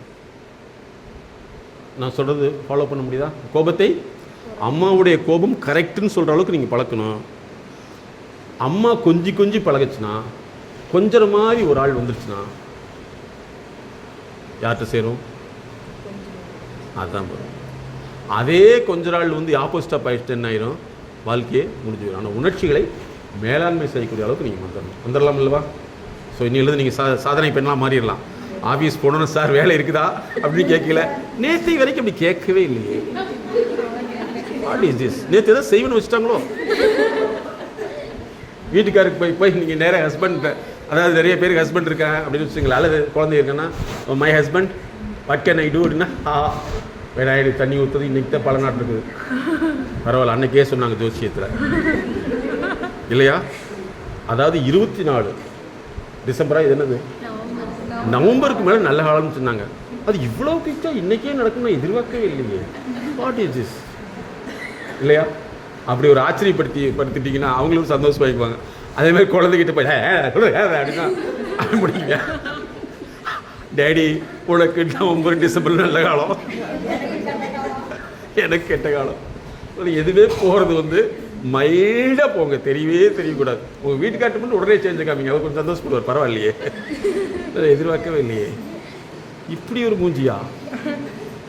சில டம்ளரில் டீ போடுறப்ப வந்து டீ போடுறது எப்படி தெரிஞ்சுக்கலாம் சொல்லுங்க? Very good, tea ready, bell அடிக்கிற மாதிரி டொன்னு அடித்தா வந்துட்டேன் இல்லையா? அதாவது சிக்னலிங் தான். நீங்கள் செய்கிறது தப்பு கிடையாது, சிக்னலிங். ஓ மை ஹஸ்பண்ட் உனக்கு பிளேட் ரெடி ஆகிடுச்சு, அது நேராக உங்கள்கிட்ட வர்றதுக்கு முன்னாடி வந்து எடுத்துக்கோ. இல்லைங்களா? ஹாட் வாட்டர் ஹாட் மூஞ்சி. அதனால் வந்து நீங்கள் மைல்டாக போனீங்கன்னா ஆட்டோமேட்டிக்காக அவங்களுக்கு ஒரு ஹாப்பி ஆகிடும். அதேமாதிரி உறவுகளை பொறுத்தல வந்து நீங்கள் மேக்ஸிமம் ஒன்று தெரிஞ்சுக்கணும், விட்டு போன உறவுகிட்ட போய் மேலே விழுகாதீங்க. புரியுது உங்களுக்கு? உங்களை வேணான்னு சொல்லிட்டு போன முன்னாடி போய் நல்லதுதான்னு சொன்னீங்கன்னா அவங்க என்றைக்காக ஒரு நாள் வந்து நீ எதுக்கு வந்து எனக்கு இப்போ தான் தெரியுது சொல்லுவாங்களா சொல்ல மாட்டாங்களா? உதவியுமே வந்து என்னென்னா அந்த உதவி வந்து பெருமைக்காக செய்யாதீங்க. 1000 ரூபா பத்தில் 90,000 வச்சுருக்காங்கன்னா 1000 ரூபா கொடுங்க. வெறும் 1000 ரூபா வச்சு 90,000 கடன் கேட்டாங்கன்னா நீங்கள் வந்து பிராண்டடு என்னது? ஆமாம், அதை நீங்கள் மாற்றிக்கலாமா? ஓகே சரி. இப்போ எந்திரிச்சு எல்லாமே ஒரு தடவை ஃப்ரீயாக எல்லாம் இன்ட்ரோடக்ஷன் பண்ணிக்க பார்க்கலாம். எல்லாம் எந்திரிக்க பார்க்கலாம். எல்லாத்துக்கு பேரும் நான் இப்போ கேட்பேன். எல்லாம் இன்ட்ரோடக்ஷன் பண்ணிக்கணும்.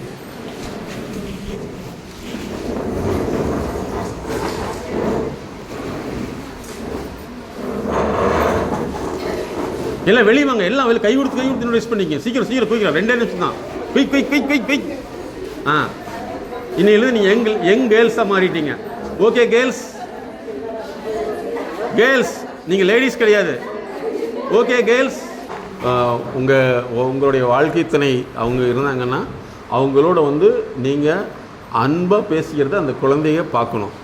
அதை முதல்ல வந்து நீங்கள் ப்ராக்டிஸ் பண்ணணும்.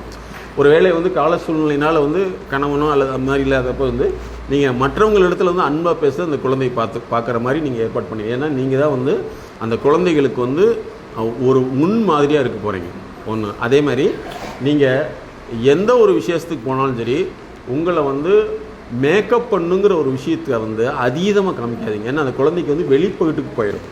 அப்புறம் எந்த குழந்தையுமே வந்து கல்வியை வந்து படித்தல்ங்கிற ஒரு செயல் வந்து அது உள்ளுணர்வால் வரணுமே தவிர சொல்லிக் கொடுத்து வரக்கூடாது.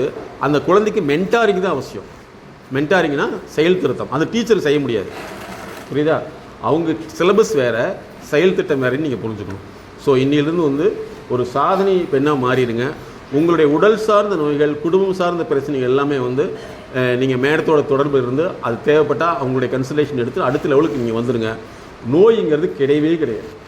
வைரஸ்னால் வரக்கூடிய நோய்கள் வந்து 1% தான். 90% வாழ்க்கையினால் வரக்கூடிய நோய் தான்.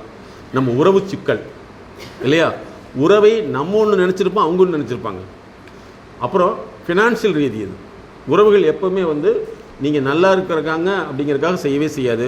அப்புறம் யாருக்கு மொய் வச்சாலும் கடன் வாங்கி மொய் வைக்காதீங்க. உங்கள்கிட்ட இருக்கிறது 100 ரூபாய்னா 100 ரூபா வைங்க. அல்லது அந்த பொண்ணுக்கு வந்து நல்லபடியாக ஒரு திருமணம் பண்ணி வைக்க வேண்டியிருக்குன்னா அதை வந்து ஃப்ரீயாக கொண்டு போய் கொடுத்துருங்க. மொய்ன்னு வைக்கவே வேண்டாம். அதுலேயே முக்கியமான விஷயம், அந்த பொண்ணு 4 லட்ச ரூபாய்க்கு வீடியோ எடுக்குது அப்படின்னு நினச்சிங்கன்னா அந்த வேலையும் செய்யாதீங்க. அது பெருமைக்கு போயிடும். சரியா? அப்படி செஞ்சீங்கன்னா நிச்சயமாக உங்களுடைய வளர்ச்சி இருக்கும். உங்கள் குழந்தைகளுக்கு நீங்கள் வந்து ஒரு முன் உதாரணமாக மாற முடியும். ஓகேங்களா? மறிக்கலாம் அல்லவா? சரி, ஒரு 5 நிமிஷம் ஏதாவது கேள்வி இருந்தால் கேட்கலாம் சார். வாங்க சார். கேர்ள்ஸ் எல்லாமே ரொம்ப ஹாப்பி ஆகிட்டாங்க சார். எல்லாமே வந்து அவங்களுடைய வயசே வந்து இப்போ நிறைய பேர் ஸ்கூலுக்கு போகிறேன்னு சொல்லிட்டு இருக்காங்க. அதெல்லாம் வேணாம்னு சொல்லியிருக்காங்க.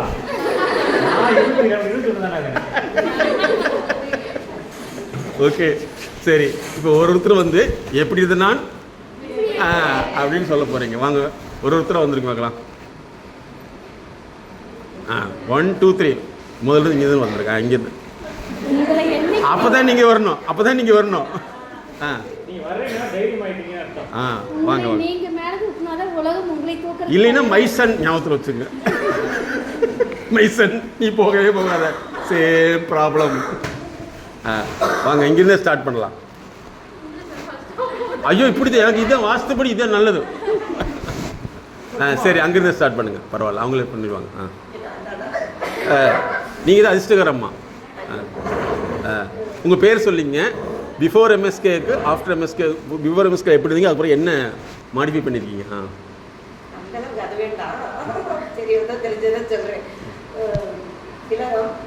அக்கௌண்ட் அசிஸ்டண்ட்டு பெஸ்ட் டெவலப்பிங் ஆச்சு. சார் ரெண்டு மேடம் வந்து நம்ம உளவியல் ரீதியாக நம்ம எதுலெல்லாம் அஃபெக்ட் ஆகியிருக்கோம், எப்படிலாம் மீளலாம் அப்படின்றத பற்றி கிளாஸ் எடுத்தாங்க. நல்லாவே இருந்தது, பெஸ்ட்டாக இருந்தது. நிறைய பேர் இன்னும் கொஞ்சம் மாற்றத்தை அடைவோம்னு நம்புகிறேன். நம்பிட்டீங்க, வெரி குட். இன்னும் கொஞ்சம் சிறப்பாக எல்லாரும் கொஞ்சம் எதிரியாவது சிக்கி இருந்தால் கூட அதுல இருந்து நம்மளால வெளியே வந்துருவாங்க, வர முடியும் எதுலாம் நம்ம விட்டு கொடுத்து போகலாம், நெளிவு செறிவாக போயிடலாம், எப்படி எப்படி ஆட்கட்டலாம் நம்மளால எப்படி பேச முடியும், இந்நாட்டை இப்படி தான் பேசணும், இந்நாட்டை இப்படி தான் பேசணும், இந்த இடத்துல நம்ம விலக்கிட்டு போயிடலாம் அப்படின்ற ஒரு கான்செப்ட் எல்லாம் உள்ள இருந்தது. அதெல்லாம் நம்ம அந்த இடத்துக்கு தகுந்தாப்புல நம்ம பழகிட்டோம்னா நம்மள நம்ம காப்பாற்றப்படுவோம். Very good, very good. நோயில இருந்து நிறைய இதனாலதான் நமக்கு நிறைய நோய்கள் வந்து வருது அப்படின்னு சொல்லி சார் சொன்னாங்க, மேடம் சொல்லியிருந்தாங்க. இப்ப அந்த நோயில இருந்து நம்ம எப்படிலாம் விடுபட்டுக்கலாம் அப்படின்றது இந்த உளவியல் ரீதி தான் அப்படின்றத உறுதிப்பட சொல்லியிருக்காரு. அதனால நம்ம இதுல இருந்தாலும் கொஞ்சம் மீண்டுலாம். Very good, thank you. இதை வந்து வள்ளுவர் அப்பவே சொல்லியிருக்காரு, அறிவினால் ஆவது உண்டோ பிரிது நோய் தம் நோய் போல் போற்றாய் கிடையாது. அறிவினால தான் நோய் தான் வருது. அறிவை வந்து சரிப்படுத்தினா மட்டும் நோயை குணப்படுத்துவீங்க. டாக்டர்கிட்ட போகிறது நீங்கள் அறிவுக்கு தான் போகிறீங்க. சரியா? Okay, good. நெக்ஸ்ட் அடுத்து. இப்போ இந்த மாதிரி அவங்க இருக்காங்க, டெரரா இருக்காங்க, அவங்கள வந்து அவங்ககிட்ட இருந்து நம்ம விலகுறோம். ஆனால் அவங்கள ஏதாவது நம்ம பண்ண முடியுமா? இல்லை, அவங்கள ஏதாவது பண்ண முடியுமான்னா ஏதாவது பண்ணுறது இல்லை. நான் அதுக்கு என்ன செய்யணும்னு சொன்னால், இப்போ நீங்கள் தான் வந்து உதாரணத்துக்கு சொல்கிறேனே, ஒரு குழந்தையாக இருக்கலாம், யாராக இருக்கலாம். அப்போ நீங்கள் வந்து நாங்கள் டேட்டா சயின்ஸ்னு அடிப்படையில் தான் பார்க்குறோம். ஒவ்வொரு நாளும் மேடத்தில் டிஸ்கஸ் பண்ணல அவங்களுடைய எந்த இடத்துல அவங்களுடைய டேட்டா வந்து மாறுதுன்னு நாங்கள் கண்டுபிடிச்சி அதுக்கு தகுந்த மாதிரி உங்களுக்கு ப்ராக்டிஸ் கொடுப்போம். நீங்கள் அதை செயல்படுத்தி வெளியில் வந்துடுவாங்க. அது என்னமா இல்லை, அது வந்து என்னென்னா ஒவ்வொரு நாளும் நீங்கள் வந்து அந்த நபரை பற்றியான கன்சல்டேஷன் எடுக்கையில் தான் அவங்க எப்படி இருக்காங்கிறத இவங்க ஃபுல்லாக அப்சர்வ் பண்ணிவிட்டு அந்த டேட்டா அடிப்படையில் நோயில் வந்து அப்சர்வேஷன் சொல்கிறாங்க. என்னென்னா ஒரு பெட்டில் ஒன்று உட்கார வச்சு ஒன்றும் செய்யதில்லை, அந்த பிளட் லெவல்லேருந்து அந்த ஹார்ட் பீட்லேருந்து டெஸ்ட் பண்ணாங்களா, அதுமாதிரி அவங்களோட வார்த்தை எப்படி இருக்குது, அவங்களுடைய உணர்ச்சிகள் எப்படி இருக்குது, அவங்க உணர்ச்சியை எப்படி ஹேண்டில் பண்ணுறாங்கிறத நீங்கள் ஒவ்வொரு நாளும் டிஸ்கஸ் பண்ணல அந்த டேட்டா அடிப்படையில் உங்களை எப்படி நீங்கள் அவங்ககிட்ட என்ன வேர்டு போடணும்னு சொல்லுவாங்க, அது மாதிரி போட்டிங்கன்னா அவங்க நார்மல் ஆயிடும். அவங்கள மாத்திரக்கு இருங்க, அவங்கள மாத்திரக்கு டாக்டர் ஊசி ஒன்றும் இல்லை, ஊசியே உடம்பு பாடியே மாறாது, அது பாடியே தான் போகும். அப்போ என்னென்னா நீங்கள் அட்டெண்டர் தான். அவங்கள மாத்திரக்கு யாரோ ஒன்று வேணும் இல்லை, வண்டி தானாக ஸ்டார்ட் ஆகி போச்சுன்னா 7 மாதம் தான் வரணும், டிரைவர் இல்லாத வண்டி கொண்டு வரக்கு இல்லையா, அப்படிலாம் கிடையாது. அப்போ யாரோ ஒருத்தர் இயக்குனர் வேணும் அல்லவா, நான் இயக்கவே மாட்டேன், தானாக மாறணும்னா அது மாறாது, நாரும். Okay, clear madam? தேங்க்யூ. இன்னும் செய்தாரை ஒருத்தர் அவர் நாட நன்மையம் செய்திருந்தாங்கல்ல, சார் சொன்னோட சாரம் போய் சொல்லிட்டாங்க. அப்போவே சரி, அவங்க என்ன செய்தார்னா இந்த மாதிரி உள்ளவங்கள நீங்கள் உங்களோட நல்லா நடத்தினால அவங்க மாறுவாங்க. அதுக்கு அந்த டேட்டா அடிப்படையில் தான் வருது. ஒரு ஹஸ்பண்ட் அண்ட் ஒய்ஃபு, அவருக்கு வந்து இன்னொரு அஃபையர் ஆகி போயிடுறாரு. பொண்ணு வந்து 10th படிக்குது, பையன் +2 படிக்கிறான். இந்த ஸ்டேஜில் அவங்க ஃபேமிலியில் சொல்லி பெரிய இஷ்யூ ஆகுது. கடைசியில் நம்ம நம்பர் கிடைச்சி வர்றாங்க. அப்போ அந்த அஃபையருக்கான காரணம் என்னென்னா அந்த லேடி தான் வர்றாங்க எங்கள்கிட்ட, ஹஸ்பண்ட் வரல. எனக்கு இவர் தடமாறி போகிறாரு, இவர் எப்படியாவது நான் வீட்டுக்கு கொண்டு வரணும், நான் என்ன பண்ணணுன்ட்டு வர்றாங்க. ஸ்டெப் பை ஸ்டெப்பாக அவர் என்னென்ன கேரக்டரு, அவர் எப்படியெல்லாம் பேசுகிறாரு, இவங்க எப்படி பேசுகிறாங்க, ஏன் அவர் விலகி போகிறாருன்னு சொல்லி இவங்க வார்த்தைகளை கொஞ்சம் கொஞ்சமாக மாற்றங்கள் கொண்டு வர்றோம், இவங்களை தயார் பண்ணுறோம். அவர் அதிலிருந்து மீண்டும் வெளியில் வர்றாரு. நம்ம சரியா நம்மளோட ஆக்டிவிட்டி சரியா இருந்தா அந்த ஆக்டிவிட்டி அதுக்கேற்ற மாதிரி வந்துடும். அந்த ஒரு ப்ராசஸ் தான் நாங்கள் வந்து ப்ராசஸ் மேனேஜ்மெண்ட்னு சொல்கிறோம். அதாவது கஸ்டமர் வந்து ஒரு பொருளை வாங்கலைன்னா கஸ்டமர் மோசம் கிடையாது, பொருளை நம்ம மாற்றணும், கஸ்டமர் அட்ராக்ட் பண்ணிடுவோம். இதுதான் ஃபார்முலா. Okay, thank you. நெக்ஸ்ட் அடுத்து.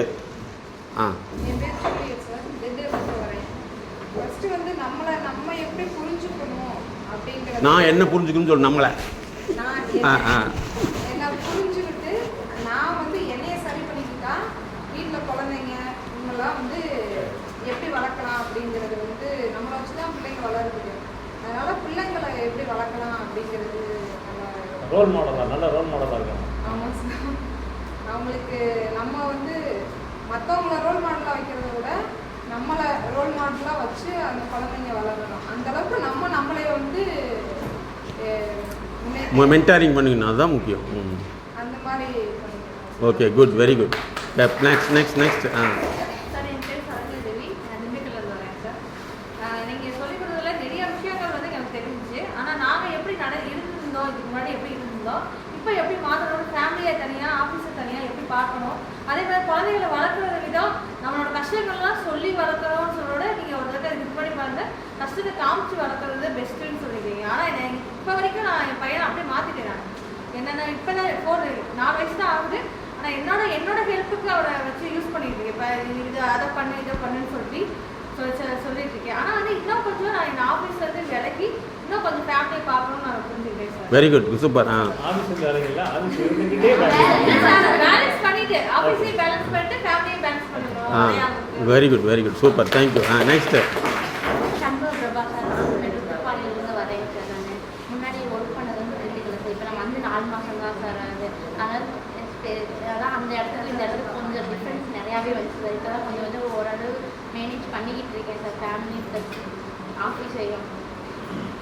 சரி, மேலே சாதனை பண்ண மாறிட்டீங்க. மாறிடுவேன் சார். ஏன்னா எனக்கு எந்த ஒரு ப்ராப்ளம் வந்தாலுமே நான் எங்கள் அப்பா அம்மாட்ட தான் ஃபஸ்ட்டு சொல்லுவேன். எனக்கு பெஸ்ட் ஃப்ரெண்டோ யாரும் க்ளோஸ் கிடையாது. எனக்கு ஃபஸ்ட்டு ஸ்டாண்டர்ட்லேருந்து இப்போ வரைக்கும் எங்கள் அப்பா அம்மா தான் எனக்கு பெஸ்ட்டு. அதனால் எந்த பிரச்சனை வந்தாலும் எது வந்தாலும் எங்கள் வீட்டில் நான் ஃபுல்லாக டிஸ்கஸ் பண்ணிடுவேன் சார். எந்த ஒரு ஏதாவது ஒன்று நான் செய்யணும்னாலும் எங்கள் அம்மாட்ட எங்கள் அப்பாட்ட டிஸ்கஸ் பண்ணி தான் சார் செய்வேன் நான். அதே மாதிரி நான் ஃபஸ்ட்டு ஸ்டாண்டர்ட்லேருந்து இப்போ வரைக்கும் டியூஷன் போனது கிடையாது. Very good. எங்கள் அப்பா வந்து குவாலிஃபிகேஷன் கிடையாது. எங்கள் அப்பா வந்து எங்கள் அம்மா வந்து 10th SSLC தான். அதனால் கவர்மெண்ட் ஸ்கூலில் தான் படித்து நான் வேலைக்கு வந்திருக்கேன் சார். வெரி குட், அதுதான் முக்கியம். Thank you, good. நெக்ஸ்ட்டு நாங்கள் சிட்டியில் பார்க்குறோம். ஒரு மாதத்துக்கு வந்து 2 லட்ச ரூபா அப்பா வந்து கொடுத்துடணும். பையனுக்கு வந்து 3 வயசு தான் கம்மியாக இருக்குது 60க்கு.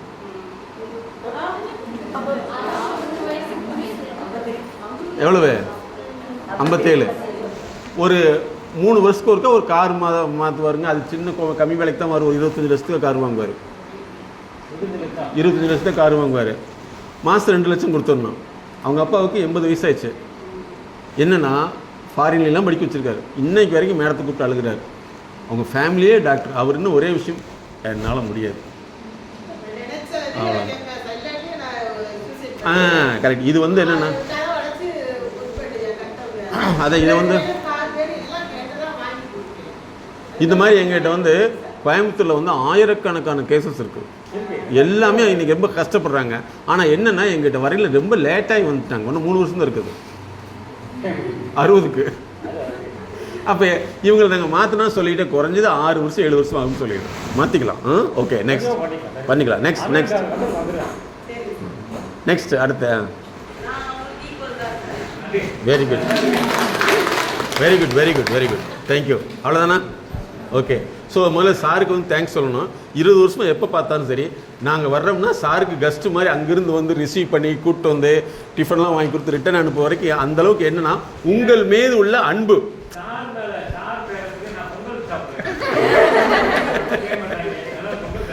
அதாவது என்னென்னா அது சார் வாங்க நம்ம இப்போ இது நம்ம டிபார்ட்மெண்ட் ஸ்டாஃபில் வரான்னு சொல்லி அப்படியே ரொம்ப ஒரு கல்யாணத்துக்கு போகிறோமே ஆர்வத்தோடு கூப்பிடுவார். நாங்கள் 2 மணிக்கே எழுந்திரிச்சிட்றோம் சாரை பார்க்கறதுக்கு. அது காரணம்னா சார் மாதிரி உள்ள அந்த நல்ல ஒரு எண்ணங்கள் தான். அதே மாதிரி உங்களை எப்படி டீல் பண்ணுறான்னு பாருங்கள். அதே மாதிரி நம்ம எல்லாமே இந்த மனிதத்தன்மையோடு இருந்தோம்னா நிச்சயமாக நம்ம உலகத்தை மாற்றக்கூடிய ஒரு கீயாக நம்ம மாறிடுவோம். ஸோ இந்த வாய்ப்பை வந்து ஆர்வத்தோடு ஏற்படுத்துகிற சாருக்கு நாங்கள் நன்றி செலுத்துகிறோம். அதே மாதிரி மேடம் வந்து மிகப்பெரிய சாதனையை வந்து சத்தமில்லாமல் செஞ்சிட்ருக்காங்க. நிறைய பெண்களுக்கான வாழ்வியல், பல பேர் சூசைட்லாம் நைட் 2 மணிக்கெலாம் கூப்பிடுவாங்க. அவங்களெல்லாம் கிளியர் பண்ணிவிட்டு அது ஒரு சத்தமில்லாத சேவை. நிறைய பேருக்கு வந்து பெண்கள் எங்கே கஷ்டப்பட்டு ஃபஸ்ட் எய்ட் அவங்க கொடுத்துருவாங்க. ஜஸ்ட்டு கால்னே நீங்கள் இது பண்ணுங்கள்.